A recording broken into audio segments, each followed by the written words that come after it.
Hello everyone, welcome to tech by Pandit YouTube channel. So आज हमारे जावा script का day 4 है, जिसमें हम देखने वाले हैं कि एक सिंपल सी कोडिंग एंड किसी भी नंबर का स्क्वायर एंड क्यूब कैसे फाइंड किया जाएगा।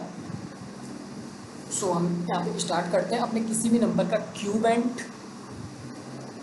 स्क्वायर कैसे फाइंड किया जाएगा। ओके, सो अगर हम बात करें, सबसे पहले मैंने आपको इसकी प्रीवियस वीडियो में आपको बताया था डे 3 वाले में कि अगर हमें यूजर से किसी भी इनपुट को लेना है तो हम किसका यूज़ करेंगे, कॉन्स्ट का यूज करेंगे। तो यहाँ पे मैंने कॉन्स्ट लिख दिया है, ये हमने यहाँ पे कॉन्स्ट को लिखा है एंड फिर कॉन्स्टेंट लिखने के बाद प्रॉम्प्ट लिखेंगे। Prompt equal to require and एक ब्रेकेट बना के उसके अंदर सिंगल कोट्स एंड फिर ब्रेकेट क्लोज एंड टर्मिनेशन मतलब सेमीकोलन। इतनी चीज़ें आपको समझ में आ गई, ठीक। ये तो आपको ये वाली लाइन तो मैं तो सिंपल बोला, ये वाली लाइन जो है आपको याद करनी पड़ेगी, भाई याद कर लो। एंड फिर यहाँ पे हमने एक वेरिएबल बनाया एंड हमने वेरिएबल बनाने के लिए लेट का यूज़ किया। Let number equal to prompt, मतलब कि नम नाम का एक हमने वेरिएबल बनाया एंड उसमें हमने प्रॉम्प्ट फंक्शन का यूज़ किया। हमने उसमें प्रॉम्प्ट फंक्शन का यूज़ किया एंड उसके अंदर लिख दिया एंटर नंबर। आप नंबर एंटर करो एंड क्या होना चाहिए, हमें क्यूब को निकालना है। एक क्यूब नाम का वेरिएबल बनाया एंड उसके अंदर हमने अपने ही नंबर का, मतलब जो मैंने वेरिएबल बनाया था नम नाम का, उसी नंबर से मैं उसी नंबर का 3 बार मल्टीप्लाई कर रहा हूँ। बाकी आपको पता है कि अगर आपको किसी भी नंबर का क्यूब निकालना है तो आपको 3 बार मल्टीप्लिकेशन ऑपरेशन परफॉर्म करना पड़ता है। सो यहाँ पे हम cube equal to num asterisk num asterisk num, मतलब कि एक बार जैसे ही हम कोई नंबर को लिखेंगे, मतलब कि आप इस तरह से समझ सकते हो कि मैंने अगर यहाँ पे 3 लिखा तो ये 3 हमारा नंबर हो गया, ये वाली लाइन में 3 हमारा नंबर हो गया।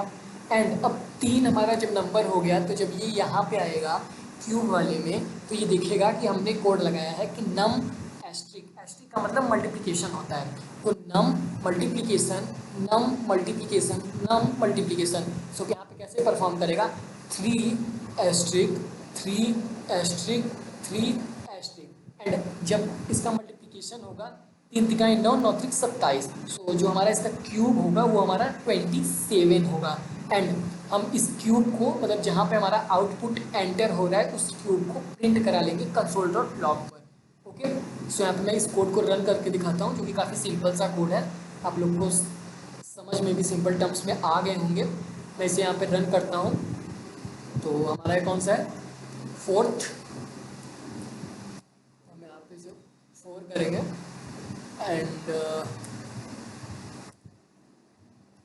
4th.js एंड जब हम इसे रन करेंगे तो ये हमसे पूछ रहा है इंटर नंबर। आपको जिस नंबर का क्यूब निकालना है उसके लिए आप नंबर एंटर करो। मुझे 3 का निकालना है, मैंने 3 इंटर किया। अब देखते हैं हमारा क्या आउटपुट आता है। सो यहाँ पे हमारा आउटपुट 27 आया, जैसे मैंने बोला सेम उसी तरह से ऑपरेशन यहाँ पे परफॉर्म हुए। अब मान लो मुझे किसी और नंबर का निकालना है तो मैंने यहाँ पे लिख दिया आप 60 का क्यूब निकाल दो। तो 60 का क्यूब भाई मुझे पता नहीं है, तो मुझे फाइंड करना है, तो मैं यहाँ पे देख लेता हूँ।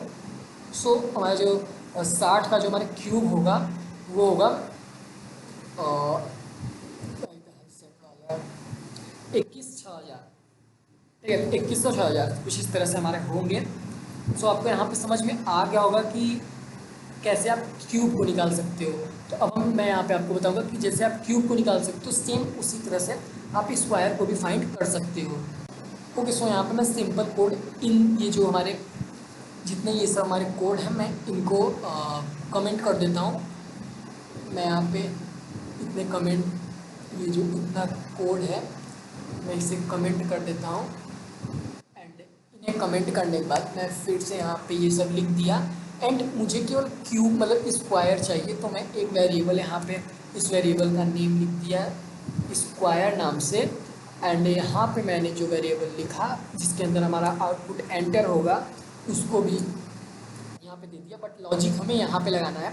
लॉजिक क्या होगा, हमें 2 नंबर का स्क्वायर फाइंड करना है, तो हम यहाँ पे एक नंबर को हटा देंगे, क्योंकि 2 ही बार जब हम स्क्वायर को फाइंड करते हैं तो जैसे कि मैंने यहाँ पे आपको एक एग्जांपल बताया था कि अगर आपको 3 का क्यूब निकालना है तो 3 बार मल्टीप्लिकेशन करेंगे। अगर हमें 2 का स्क्वायर निकालना है तो किस तरह करेंगे, 2 एस्ट्रिक 2। ओके, तो 2 दूनी 4 कुछ इस तरह से हमारा आएगा। सो मैं इसे रन करके देख लेता हूँ कि हमारा ये कोड परफॉर्म कर रहा है कि नहीं, और आप लोग को भी क्लियरिटी मिल जाएगी। तो यहाँ पे मैंने जैसे नोट फोर्थ डॉट JS किया एंड एंटर किया, हमसे पूछा जा रहा है एंटर नंबर, मैंने एंटर किया 2 एंड जब हम इसे देखेंगे तो हमारा जो स्क्वायर है वो है 4। एंड आपको डाउट हो तो मैं और भी कोई नंबर को यहाँ पे प्रिंट करके दिखाता हूँ। मैंने यहाँ पे 6 नंबर को प्रिंट किया एंड इसका स्क्वायर कितना होगा, 36 होगा। ठीक है, सो आपको आज की वीडियो अच्छी लगी हो, so thanks for watching this video, thank you.